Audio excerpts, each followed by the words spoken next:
టేకుమట్లలో కూలిన బ్రిడ్జిపై బీఆర్ఎస్ ప్రభుత్వం ఎలాంటి చర్యలు చేపట్టకపోవడంతో ప్రయాణికులు, వాహనదారులు తీవ్ర ఇబ్బందులు ఎదుర్కొన్నారని, కాంగ్రెస్ ప్రభుత్వం అధికారంలోకి రాగానే సీనియర్ కాంట్రాక్టర్కి పనులు అప్పగించి త్వరితగతిన పనులు పూర్తి చేయించామని భూపాలపల్లి ఎమ్మెల్యే గండ్ర సత్యనారాయణరావు అన్నారు.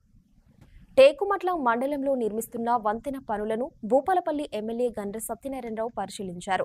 ఈ సందర్భంగా ఆయన మాట్లాడుతూ సెప్టెంబర్ మొదటి వారంలో బ్రిడ్జి పునఃప్రారంభ కార్యక్రమాలు జరుగుతాయని తెలిపారు.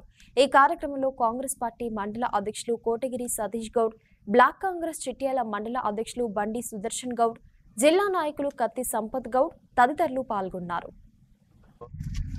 దిగినటువంటి రాఘవరెడ్డిపేట టేకుమట్ల మధ్యలో ఈ బ్రిడ్జి సంవత్సరం మీద ఒక నెల అవుతుంది. ఈ తెగినటువంటి బ్రిడ్జి గత ప్రభుత్వంలో 5 నెలల అధికారంలో ఉండి కనీసము దీని గురించి పట్టించుకున్న సందర్భం లేదు.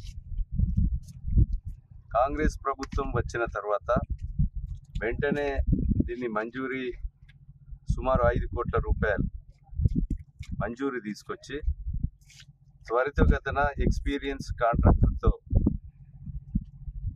ఈ రోజు వరకు మనము చివరి దశలో ఉన్నది. సైడ్ వాల్స్ 1వ తారీఖు 2వ తారీఖు వరకు పూర్తయ్యే అవకాశాలు ఉన్నాయి. నెక్స్ట్ మంత్ సెప్టెంబర్ ఫస్ట్ వీక్లో దీన్ని ప్రారంభోత్సవం కూడా చేసుకోవడం జరుగుతుంది. దీన్ని పూర్తి చేసినటువంటి కాంట్రాక్టర్కు మనస్ఫూర్తిగా నేను అభినందనలు తెలియజేస్తున్నాం.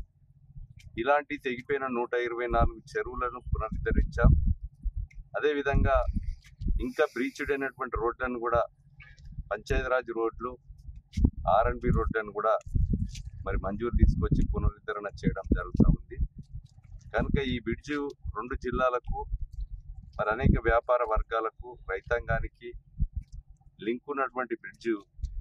దీన్ని అతి త్వరలో వచ్చే నెల మొదటి వారంలో ప్రారంభించడం జరుగుతుంది.